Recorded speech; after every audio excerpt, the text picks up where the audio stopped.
નમસ્કાર,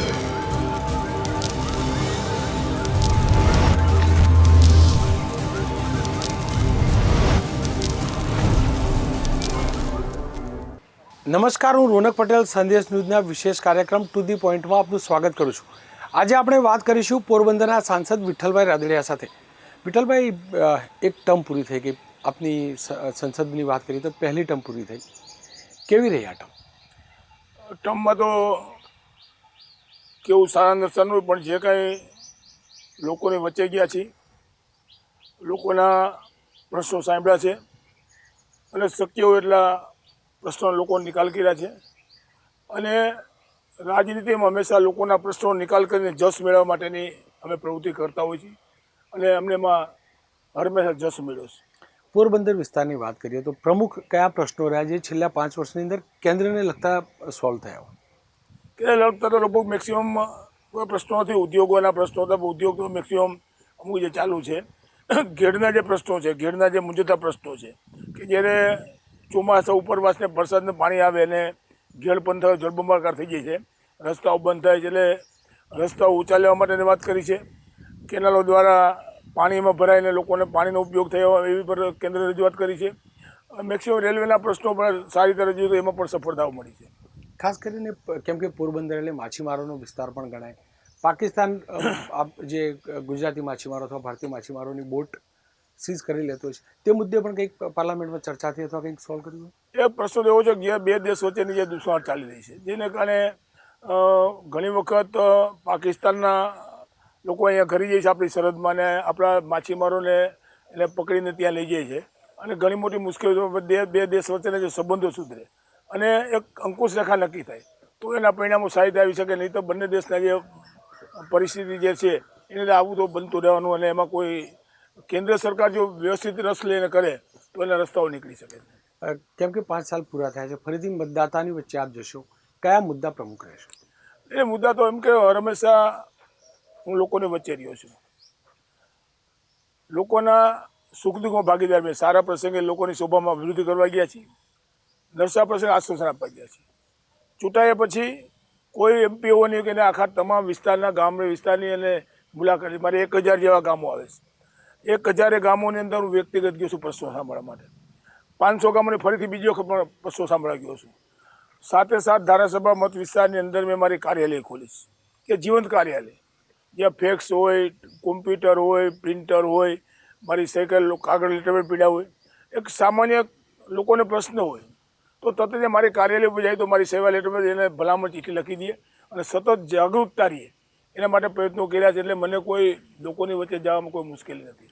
વિઠ્ઠલભાઈ, ખાસ કરીને આ ભારતીય જનતા પક્ષના સાંસદ આ ટર્મમાં બન્યા ફરી એકવાર, અત્યાર સુધી નરેન્દ્રભાઈ પણ આરોપ લગાવતા રહ્યા કે કેન્દ્ર સરકાર ગુજરાતની સરકારને અન્યાય કરતી હોય છે, આપને શું લાગ્યું, આપના વિસ્તારના કયા મુદ્દે અન્યાય થયો હોય?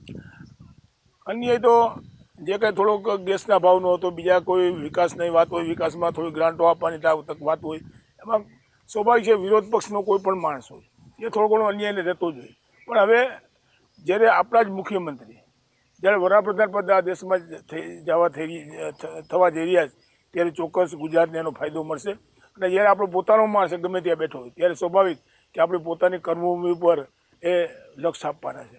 વિઠ્ઠલભાઈ, પહેલાં 4 વર્ષ જે રહ્યા એ કોંગ્રેસની ટિકિટ ઉપર આપ જીતેલા હતા, ત્યારબાદ છેલ્લું 1 વર્ષ કહીએ તો ભારતીય જનતા પક્ષની ટિકિટ ઉપર લડ્યા, શું ફરક દેખાયો બંને પક્ષોમાં? સ્વાભાવિક છે સામે જ્યારે પક્ષ હોય ત્યારે લોકોના કામ કરવામાં ઘણી મુશ્કેલીઓ પડતી છે, અધિકારી તમારી વાત માનતા ન હોય, ક્યારેક બેવો પેચીદો પ્રશ્ન બને ત્યારે રાજનીતિ સામે આવતી હોય છે અને સત્તાની સામે સંઘર્ષો કરવા, એક તો ટેવાયેલો માણસો તો સંઘર્ષો કર્યા, પણ જે સત્તાની અંદર ગયા છે ત્યારે સ્વાભાવિક કે અધિકારીઓ અમારા ફોન ઉપર કામ થતા હોય, જે અમારા વિસ્તારનો જે વિકાસ હોય વિકાસમાં પણ એમાં બળ અને શક્તિ મળે અને સત્તાધારી પક્ષમાં ત્યારે સ્વાભાવિક કે ઘણું સાનુકૂળ વાતાવરણ જોવા મળે છે। ખાસ કરીને કેન્દ્ર અને ગુજરાત બંનેની વાત કરીએ તો સ્વાભાવિક રીતે કેન્દ્રની રાજનીતિમાં આપ છો, કેન્દ્રમાં રહ્યા અને ખાસ કરીને કોંગ્રેસમાં પણ રહ્યા, શું ફરક બંને પક્ષોની આઈડિયોલોજીમાં દેખાય?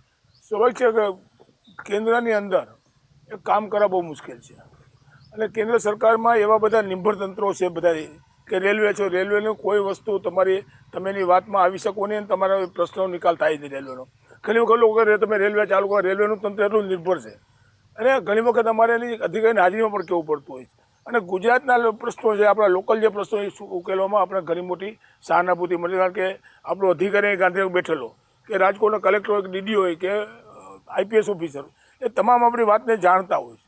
એટલે અહીંયા ગુજરાતમાં કામ કરવાનું ઘણું યોગ્ય થાય છે, પણ કેન્દ્રની અંદર કામ કરવું ઘણું મુશ્કેલ પણ હોય છે. ખાસ કરીને નેતૃત્વની વાત કરીએ તો રાહુલ ગાંધીનું નેતૃત્વ અને નરેન્દ્રભાઈના નેતૃત્વ કયા પ્રકારનું ફરક નજર આવી રહ્યો છે? રાહુલ ગાંધી નેતૃત્વ લોકો જોયું છે, ગાંધી પરિવાર જોયું છે, અને જે કાંઈ નરેન્દ્રભાઈ મોદી એક જે રીતે ચાલ્યા જાય છે, અને જે રીતે એને ગુજરાતની અંદર જે વિકાસ કર્યો છે, અને વિકાસશીલ પુરુષ તરીકે જે છાપ છે, અને એને લઈને સમગ્ર દેશના લોકોની એક અનેરી ઓળખ ઊભી કરી છે. અને આખા દેશના લોકો કોઈ પણ વિસ્તારમાં તમે જાઓ, આખા દેશના લોકો નરેન્દ્રભાઈ મુખ્યમંત્રી વડાપ્રધાન બને એના માટે થનગની રહ્યા છે. અને આ ચૂંટણીઓમાં જબરદસ્ત પરિણામ આ ચૂંટણીઓમાં આવશે. કેટલો ફરક પડશે? શું લાગ્યું 26 બેઠકોનો આ પક્ષ આ રાજ્ય કેટલો ફરક આવશે? ગુજરાતની 26 બેઠકો હું નથી માનતો કે એક પણ બેઠક હારે.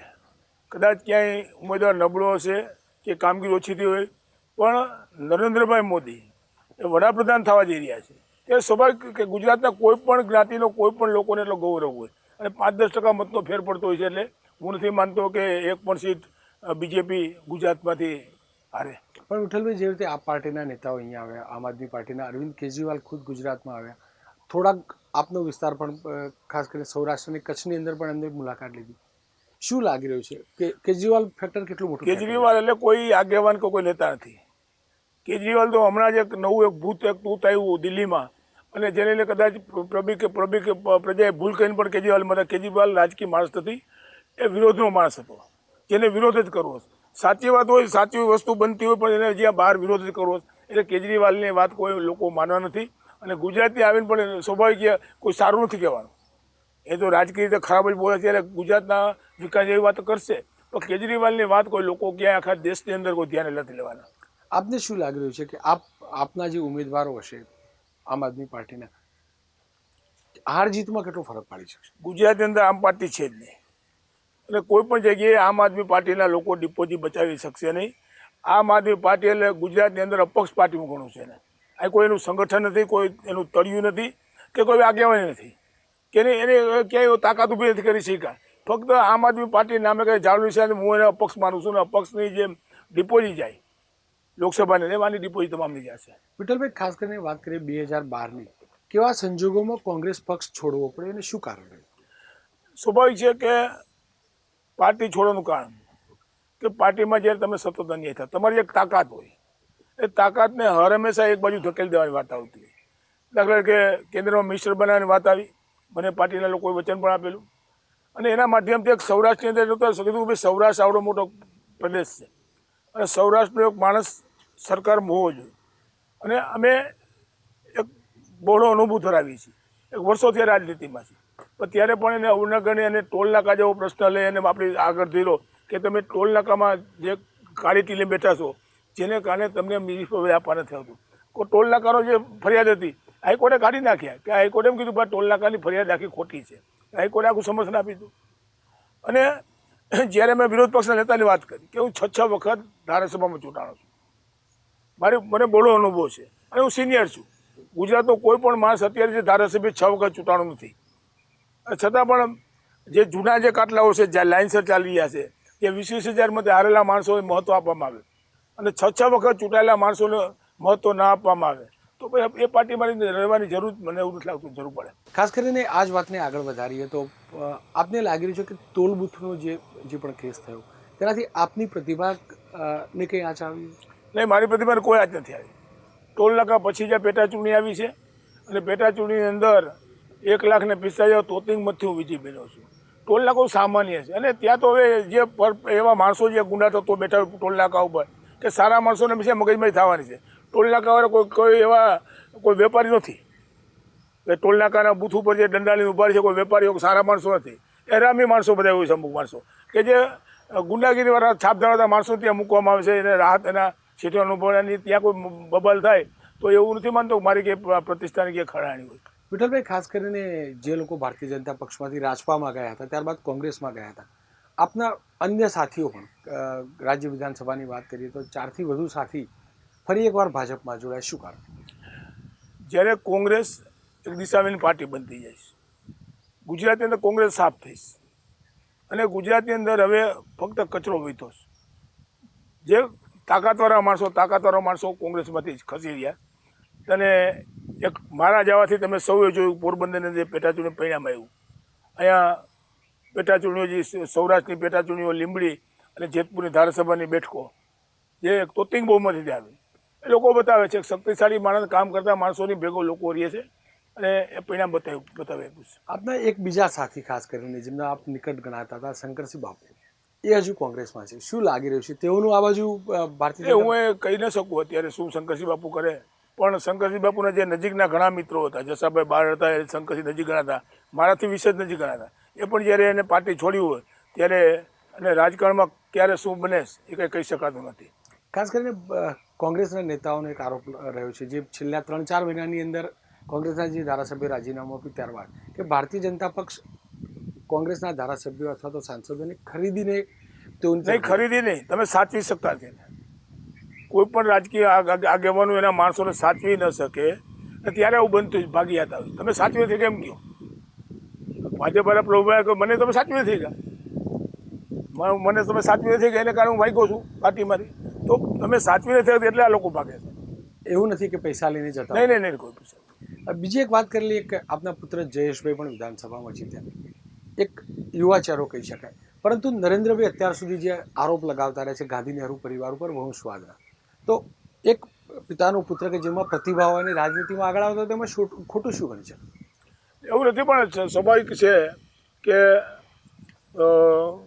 વર્ષોથી રાજનીતિમાં જે ગાંધી પરિવાર છે અને જેને દેશની અંદર જે હમણાં જે છેલ્લી લોકસભા એની અંદર જે આખી એક બદનામ થયું અને ઉપરથી નીચે સુધી જે ભ્રષ્ટાચાર થયેલો છે અને ગાંધી પરિવાર એને સેમ ડાઉન થયું છે અને જ્યાં કોઈ પણ વધુ પડતા આક્ષેપ થતા હોય તે હંમેશા રાજકીય પાર્ટી ડાઉન થતી હોય એના આગેવાનું જોઈએ. હું પણ અહીંયા સંસ્થા ચલાવું છું, મારી તો સંસ્થાની અંદર ખરાબ પ્રવૃત્તિ થતી હોય તો એમાં બદનામી મને મળવાની હોય. મારો પોતાનો હાથ ન હોય, મારા માણસો જો ખોટું કરતા હોય તો એની બદનામી તો મને આ સંસ્થાના પ્રમુખ તરીકે મળવાની છે. તો આવું બનતું હોય છે અને જેને કારણે નરેન્દ્રભાઈ મોદી એમ કહે ભાઈ આ કોંગ્રેસની જળમૂર્તિ ફેંકી કાઢો. પરંતુ પ્રતિભાઓને કોઈ યુવા ચહેરો, કોઈ એમના પિતા અથવા માતા રાજનીતિમાં હોય અને એ આવતા રાજનીતિમાં આગળ, બધા જ યુવાનો હોય છે અને જ્યાં સુધી કામ કરવાની શક્તિ ધરાવતો ત્યાં સુધી મારા યુવાન કહેવાય. કામ કરવાની શક્તિ અમારે 57 વર્ષ થયા તો હું 20 વર્ષનો માણસ ન કામ કરું, મારે કામ કરવા મારા તેવડે શક્તિ છે મારામાં, તો હું કઈ ઉંમરલાયક નથી થઈ ગયા. જ્યાં સુધી કામ કરવાની શક્તિ ત્યારે કે માણસ યુવાન ગણાય છે. ખાસ કરીને બીજી વાત કરીએ સૌરાષ્ટ્રની, તો પાટીદાર બહુ મોટો વોટર ગણી શકાય. 8 જેટલી બેઠક છે જે 4-4 રહેતી હતી પહેલાં ભારતીય જનતા પક્ષ અને કોંગ્રેસની વચ્ચે. છેલ્લા 3-4 મહિનાનું અપડેટ કરીએ, ગુજરાત પરિવર્તન પાર્ટી પણ મર્જર થઈ ગયું, તે આગામી ચૂંટણી પર કેટલો પ્રભાવ પાડશે? પાટીદારોનો સૌરાષ્ટ્ર અને ગુજરાતમાં હંમેશા રાજનીતિ બોલતી હોય, કોઈ પણ પાર્ટી એમ હોય અને જ્યાં જેની બહુમતી હોય છે વિસ્તારમાં પાટીદારો ચૂંટાય છે. આજે પણ ભારતીય જનતા પક્ષની અંદર પાટીદારોનું મહત્ત્વ મળે છે અને ઘણા પાટીદારો આજે મિનિસ્ટ્રી લઈને બેઠા છે અને નરેન્દ્રભાઈ પાટીદારોને મહત્ત્વ આપી રહ્યા છે. અત્યાર સુધી એ પ્રકારનો આરોપ લાગતો હતો કે નરેન્દ્રભાઈ પાટીદારોને દૂર કરી રહ્યા છે. આપનો અનુભવ શું રહ્યો? કારણ કે 6 મહિનાથી વધુ સમય આપ નરેન્દ્રભાઈ જોડે ફરીથી રહે. એવું નથી, કોઈ પણ રાજકીય માણસ કોઈ જ્ઞાતિનો વિરોધી નથી હોતો, પણ જો જ્ઞાતિ એની સાથે ન હોય, જ્ઞાતિ જેની સાથે ન હોય તો સ્વાભાવિક એવું લાગે બધાને કે ભાઈ આ જ્ઞાતિના વિરોધી છે. કોઈ માણસ રાજકારણમાં કોઈ દિવસ કોઈ જ્ઞાતિનો વિરોધી હોતો જ નથી. જ્ઞાતિને સાથે ન હોય તો લોકો ઓટોમેટિક છે ભાઈ આ પાટીદારનું પ્રાધાન્ય નથી આપતા, પણ લોકોની સાથે નથી તો સ્વાભાવિક ક્યાંની પ્રાધાન્ય આપે? વિઠ્ઠલભાઈ, બીજી એક વાત કરીએ તો જે પ્રકારે નરેન્દ્રભાઈ પીએમના કેન્ડિડેટ ઘોષિત થયા, આપને શું લાગી રહ્યું છે ચૂંટણી પછી ગુજરાતની સ્થિતિ શું હશે? ચૂંટણી ભાઈ ગુજરાત છે સારી જ રહેવાની. પાર્ટીના ઘણા સિનિયર માણસો છે ગુજરાતમાં વ્યવહાર કરી શકવાની શક્તિ ધરાવે છે. એટલે નરેન્દ્રભાઈ મોદી ચાલે છે, કોઈ આ બીજેપી તૂટી નહીં જાય. અને જ્યારે કેન્દ્રની અંદર નરેન્દ્રભાઈ બેઠા હોય ત્યારે સ્વાભાવિક કે આનું સંચાલન પણ કરી શકે, એની પોતાની નજર આવી રહેશે અને વધુ વિકાસ થાય એના માટે પણ સ્વાભાવિક આપણે સૌ એમાં આશાવાદી હોય કે આપણો માણસ જ્યારે વડાપ્રધાન બેઠા હોય ત્યારે સંચાલન સારું ચાલવાનું છે. વિઠ્ઠલભાઈ, છેલ્લા 2-2.5 દશકથી આપ સક્રિય રાજનીતિમાં રહ્યા છો. પહેલાં પ્રમુખ પણ રહ્યા, પછી વિધાનસભામાં પણ ગયા 4-5 ટર્મ, માત્ર એક ટર્મ જ કોંગ્રેસમાં કરી, એટલે સ્વાભાવિક રીતે ભારતીય જનતા પક્ષને બહુ સારી રીતે જાણતા હશો. આપને શું લાગી રહ્યું છે જે રામ મંદિરનો અથવા તો હિન્દુત્વનો મુદ્દો હતો, ભારતીય જનતા પક્ષ એ મુદ્દાઓ પરથી ક્યાંય ભટકી ગઈ? એટલે એ મુદ્દો વિસરી નથી ગયા, એ મુદ્દો છે જ એજન્ડામાં, પણ જ્યારે સંજોગને પૈસે આવતી, કારણ કે ક્યારેક એવું બનતું બહુમતી પોતાની પાર્ટીની ચોસ્પોસ બહુમતી ન હોય, બીજાને આશરે તમારે રાજ ચલાવવાનું થતું હોય ત્યારે સ્વાભાવિક કે અમુક મુદ્દા મૂકીને રાજ ચલાવવું પડતું હોય એવી પરિસ્થિતિ બનતી હોય છે. વિકાસનો મુદ્દો મોટો કે હિન્દુત્વનો? નહીં, મુદ્દો વિકાસનો મોટો હોય છે સ્વાભાવિક. અને જે જ્ઞાતિમાં જેને જન્મ લીધો જ્ઞાતિ પ્રત્યે પણ એનું ગૌરવ હોવું જોઈએ. હિન્દુ હોય તો હિન્દુનું ગૌરવ હોય, પણ વિકાસને પ્રાધાન્ય આપી અને પછી આપણે બધી. ખાસ કરીને પોરબંદર મતક્ષેત્રની વાત કરીએ તો પોરબંદર મતક્ષેત્રમાં રાજ્ય સરકારની કયા પ્રકારની યોજનાઓ અથવા રાજ્ય સરકારી વિકાસના કેવા પ્રકારના કાર્યો? ખાસ કરીને ગ્રામ્ય વિસ્તારમાં પીવાના પાણીની વાત હોય, રસ્તાઓ સારા લોકોને મળે એની વાત હોય, ખેડૂતોને સારી રીતે એની જમીનનો માવજત થાય, વીજળી સમયસર મળે એના માટેના રાજ્ય સરકાર પ્રયત્ન કરતી હોય છે. અને તમામ ક્ષેત્રે પોરબંદર મત વિસ્તારમાં અમે અમારી પ્રસલતાથી અને રાજ્ય સરકારના સહયોગથી એક સારો વિકાસ કરાવી શક્યા છીએ. વિઠ્ઠલભાઈ, હર હંમેશા આપ ગરીબની વાત કરતા રહ્યા છો, ગરીબના સાથે રહ્યા છો, ગરીબની વચ્ચે પણ રહ્યા છો. જે પ્રકારના આરોપ નરેન્દ્રભાઈ અને ભારતીય જનતા પક્ષ ઉપર વિપક્ષો તરફથી, કોંગ્રેસ અથવા તો આપ તરફથી જે લાગતા હોય છે કે ઉદ્યોગપતિઓની સરકાર છે, ઉદ્યોગપતિઓના જ કામ થાય છે, આપનો અનુભવ શું? એટલે કોઈ પણ માણસ કીધું ને રાજનીતિમાં કોઈ ગરીબ અને અમીરનો વિરોધી હોતો નથી, પણ જ્યાં જ્યાં બનાવો બનતા હોય ત્યાં કોઈને એમ લાગતું કે ગરીબની વિરોધી છે, આ ઉદ્યોગપતિના વિરોધી છે. કોઈ માણસ ક્યારેક શેનો વિરોધ નથી હોતો રાજનીતિમાં, કારણ કે બધાના મત રાજકીય માણસોને બધાના મત હોય. કોઈ પણ પાર્ટીને બધી જ્ઞાતિ વચ્ચે જવું છે, ગરીબો વચ્ચે જવું છે, ઉદ્યોગપતિ મીડિયમ ક્લાસ વચ્ચે જવું, બધે તમામ જગ્યાએ જવું પડતું મત લેવા માટે. એટલે કોઈ પાર્ટી કોઈના વિરોધી નથી હોતી. સૌરાષ્ટ્રની 8 બેઠકની વાત કરીએ લોકસભાની, તો કેવા પ્રકારના સમીકરણો બનતા નજર આવી રહ્યા છે? સૌરાષ્ટ્રની તમામ 8 બેઠકો બીજેપીને આવવાની છે. એક પણ બેઠક કોંગ્રેસમાં રહેવા નથી. જે કીધું ને કે જે તાકાત હતી સૌરાષ્ટ્રની અંદર, એ તાકાત આજે પડી ભાંગી છે. અને મારા જવાથી અને બીજા મિત્રો આવવાથી, ડૉક્ટર બાવકુભાઈ ઊંધાર છે અમરેલીમાં, જસાભાઈ બાર જુનાગઢમાં છે, રાજકોટમાંથી હું હતો, બીજા ઘણા આ ભાઈ મિત્રો ભાજપમાં જોડાણ, જેને કારણે અહીંયા કોંગ્રેસ નેસ્તાબૂદ થઈ છે. કોંગ્રેસની આગેવાન સાથે ચાલવાનો કાર્યકર નથી રહ્યો. આ પરિસ્થિતિમાં સંપૂર્ણ 100% બેઠક બીજેપી સૌરાષ્ટ્રને હાંસલ કરશે. હજુ પણ બીજા કોઈ કોંગ્રેસના ધારાસભ્ય સંપર્કમાં ખરા જે ભારતીય જનતા પક્ષ આવી શકે? આમાં તો રાજકારણમાં કોઈ વસ્તુ અશક્ય નથી, રાજકારણ હંમેશા બનતું હોય છે. વિઠ્ઠલભાઈ, સહકારી ક્ષેત્રમાં પણ આપ કાર્યરત રહ્યા છો. છેલ્લા કેટલાક સમયમાં થોડાક વિવાદો પણ આવ્યા રાજકોટના લગતા, ડેરીના લગતા. એ કેટલી અસર કરશે આ ચૂંટણી? એમાં ચૂંટણીમાં કોઈ અસર થવા નથી. સ્વાભાવિક એ પ્રશ્નો એકબીજાની ગેરસમજને કારણે હતું. એ ગેરસમજ દૂર થઈ છે. અને કોઈ એમ હોય ભાઈ આમાં આમ થયું તેમ થયું હવે, અને એમાં સ્વાભાવિક સહકારી પરિવારમાં ચાલતું હતું. બધાને ગેરસમજ દૂર થઈ છે. અને ગેરસમજ દૂર થઈ કે તે પ્રશ્ન નથી. અને આ ઇલેક્શનમાં જનરલ ઇલેક્શનમાં કોઈ વસ્તુ આવવાની નથી. જૂથબંધી, ભારતીય જનતા પક્ષ અત્યાર સુધી કોંગ્રેસ ઉપર આરોપ લાગતા હતા, ખાસ કરીને સૌરાષ્ટ્રમાં પણ જૂથબંધીની ભારતીય જનતા પક્ષમાં પણ વાતો આવવા લાગી છે. નહીં, એવી જૂથબંધી કોઈ છે નહીં. આ તો મીડિયાવાળાને કોઈ મિત્રો ચગાવતો ભાઈ જૂથબંધી, આ અમારે પોરબંદર વિસ્તારની સેન્સ લેવાની. એક પણ માણસે કોઈ એમ નથી કીધું ભાઈ વિઠ્ઠલભાઈને ટિકિટ નહીં. કોઈ ખાનગીમાં પણ નથી મળ્યો, કોઈ આગળ પણ નથી આપ્યો. તમામ 100 માણસો કીધું ભાઈ તમે સિટિંગ મેમ્બર વિઠ્ઠલભાઈને ટિકિટ આપી દો, અમે સહમત છે. એવું જૂથબંધી કોઈ સ્વાભાવિક કે માગવાનો અધિકાર બધાનો હોય છે. પાર્ટીમાં ટિકિટ માગવાનો, કદાચ રાજકોટમાં 5 મિત્રો ટિકિટ માગી હોય તો સ્વાભાવિક માગવાનો અધિકાર છે. અને પાર્ટી જે ટિકિટ આપે એને પાર્ટીનું કામ કરવાનું હોય. નરેન્દ્રભાઈ પહેલી વાર વિધાનસભામાં ગયા ત્યારે રાજકોટની બેઠકથી ગયા હતા. આપને શું લાગી રહ્યું છે, રાજકોટની બેઠક પાર્લામેન્ટ માટે પણ એટલી સલામત નરેન્દ્રભાઈ માટે? આ વખતે રાજકોટની બેઠક 100% જીતશું. ગયા વખતે જે થોડાક સમીકરણો ઉલટા સુલટા થયા હતા, પણ આ વખતે 100% રાજકોટની બેઠક બીજેપી જીતશે. બીજું વિઠ્ઠલભાઈ, એક રાજનીતિની જ્યારે વાત કરીએ ત્યારે મની પાવર અને મસલ પાવરની પણ વાત થતી હોય છે. આપનો અનુભવ શું રહે છે? ખરેખર રાજનેતાઓ મની અને મસલ પાવરનો ઉપયોગ કરતા હોય છે? મની પાવરનો જો રહેતો હોય તો રિલાયન્સવાળા દેશના વડાપ્રધાન થઈ ગયા હોય, બરાબર. એટલે એમાં મની પાવરનો કોઈને ઉલ્લેખ નથી. પણ જે લોકો કામ કરે છે, લોકોની વચ્ચે રહે છે, એ લોકો સતત ચૂંટાતા આવ્યા છે. એટલે કોઈ મની પાવર કે મસલ પાવરનું ક્યારેય આ પરિસ્થિતિમાં ક્યારેય લોકો દાદાગીરીને વસ્ત નથી થયા. એક સામાન્ય રેકડીવાળા તમે ગાળ આપશો ને તો રેકડીવાળા તમારે નાણાંથી યોજાશે, તમારે સણે નહીં આવે. કોઈ માણસ દાદાગીરી નથી થતો અને પૈસાથી પણ ખરીદાતા નથી મતદારો. વિઠ્ઠલભાઈની રાજનીતિની પ્રમુખ વાત કરીએ આપણે તો વિઠ્ઠલભાઈનો રાજનીતિમાં દિલચસ્પી રાજની રાજનીતિમાં કે દેશની? એટલે સ્વાભાવિક છે. મેં કીધું ને અગાઉ ઘણી વખત કે જે કંઈ રાજનીતિવાળા માણસો છે એ લોકોના કામ થાય, ગરીબ માણસોના કામ થાય, ગરીબ માણસોને દુઆ મળે, એના માટે હંમેશા રાજનીતિના પ્રયત્નો કરતા હોય. દેશ અને રાજ્યની દરેક રાજનીતિમાં એને દિલસ્પર્શ રાખવું પડતું હોય છે. દેશ લેવલના કામ હોય, રાજ્ય લેવલના કામ હોય, એટલે એમાં દરેક જગ્યાએ દિલ રાખીને કામ કરવું પડતું હોય. એટલે કર્યું છે કામ. એક છેલ્લો સવાલ વિઠ્ઠલભાઈ, કે આપના મતક્ષેત્રના મતદાતાઓ કયા મુદ્દા ઉપર વિઠ્ઠલભાઈ રાદડિયાને વોટ કરે? ઘણી વાર કીધું કે ચૂંટાયા પછી સતત લોકોની વચ્ચે રહ્યા છે, સતત 24 કલાક મોબાઈલ ચાલુ રાખી છે. ગામડાનો નાનામાં નાનો મજૂર હોય, ખેત મજૂર હોય કે ખેડૂત હોય કે નાનો વેપારી હોય, એ ગમે ત્યારે મને ફોન કરીને મારી સાથે વાતચીત કરી શકે છે. અને ક્યારે કોઈ દિવસ ઉલ્લું બનાવવા પડતું નથી. અમે કંઈ જાતો હોય, ભાઈ મામલતદાર ઓફિસ તારો મેં ફોન કરી તારી ભલામણ કરી જાતો હોય TDO ઓફિસે, તો એને સ્વાભાવિક મેં ફોન કરીને કહી દીધું હોય ફલાણા ભાઈ આવે તમે એના પ્રશ્ન માટે જોઈ લેજો. ઉપરાંત હર હંમેશા લોકોની વચ્ચે અમે કાર્યાલય ખોલીશ કે જે કાર્યાલયમાં કદાચ અમારી ગેરહાજરી હોય તો અમારું એ કાર્યાલયમાં અમારું લેટર પેડ સહી કરેલું પડ્યું હોય, તમે જાઓ ભાઈ અમારે કોઈ ગરીબ માણસ કહ્યું ભાઈ તમારે દવાખાનાનું કામ છે, અમારે સિવિલ અમદાવાદ ભલા વિઠ્ઠલભાઈ ભલામણ કરી દો, તો મારો માણસ લખી દે ત્યાંથી.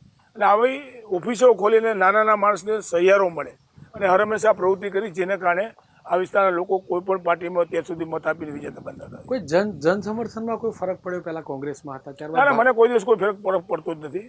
હંમેશા બધી પાર્ટીમાં ચૂંટાણો, હું કોંગ્રેસમાં ચૂંટાણો, અપક્ષ ચૂંટાણો હતો, રાજપામાં ચૂંટાણો, કોંગ્રેસમાં, અને ફરીથી બીજેપીમાં ચૂંટાણો, અને ફરીથી બીજેપીમાં ચૂંટાવાનો છું. મારી સીટ આખા ગુજરાતની અંદર એક સેફ સીટ ગણવામાં આવે છે કે પોરબંદર સીટમાં બીજેપી ચૂંટાશે એવું લોકોનું અનુમાન કરી રહ્યા છે. વિઠ્ઠલભાઈ જીતશે કે બીજેપી જીતશે? ના, બીજેપી પાર્ટીનું મત સ્વાભાવિક, વ્યક્તિગત તાકાતના થોડા ઘણા મત હોય, વ્યક્તિગત માનવ વર્ગ હોય છે, પણ આખરે પાર્ટી સિવાય કોંગ્રેસ હોય, બીજેપી પાર્ટીના જે કમિટમેન્ટ મતો મળતા હોય, જેને કારણે ઉમેદવાર ચૂંટાતો હોય છે. વિઠ્ઠલભાઈ, અંતિમ એક સવાલ પૂછવા માંગીશ કે 2009નું જે માર્જિન હતું, ત્યારબાદ 2012માં જે ડિફરન્સથી આપ જીત્યા, 2014ની શું અપેક્ષા? માર્જિન વધશે, ઘટશે, અને શું કારણ? આ વખતે 50% ઉપર જો મતદાન થશે તો લગભગ 4 લાખ મતે ચૂંટાવાનો છું. અહીં માર્જિન ઘટવાનો કોઈ પ્રશ્ન નથી, માર્જિન વધવાનો છે. અને અહીંયા પોરબંદર સંસદ મત બીજેપી એટલું બધું સંગઠિત છે. મેં કીધું કે અમારી 2 દિવસ પહેલાં સેન્સ હતી, એ સેન્સની અંદર જે કંઈ બધાએ સહકાર આપીને એક જ અવાજે કીધું ભાઈ વિઠ્ઠલભાઈ તમે ટિકિટ આપો, બધા લાગણીથી કીધું. અને જેને કારણે અમે અહીંયા જે પોરબંદર સંસદ મત વિસ્તારના જે ભાજપના કાર્યકરો છે એ તમામ સાથે રહીને કામગીરી કરશું. એટલે અહીં કોઈ કોંગ્રેસને કોઈ ચૂંટાવાનો પ્રશ્ન નથી અને બહુ સારા માર્જિનથી આ સીટ અમે જીતશું. સંદેશની જોડે વાત કરવા બદલ આભાર. Thank you. તો આ હતા ભારતીય જનતા પક્ષના પોરબંદરના સાંસદ વિઠ્ઠલભાઈ રાદડિયા. તેઓએ જીતનો વિશ્વાસ તો વ્યક્ત કર્યો છે, જોકે હવે જોવું એ રહેશે કે જનતા જનાર્દનના આશીર્વાદ તેઓને કેવી રીતે મળે છે.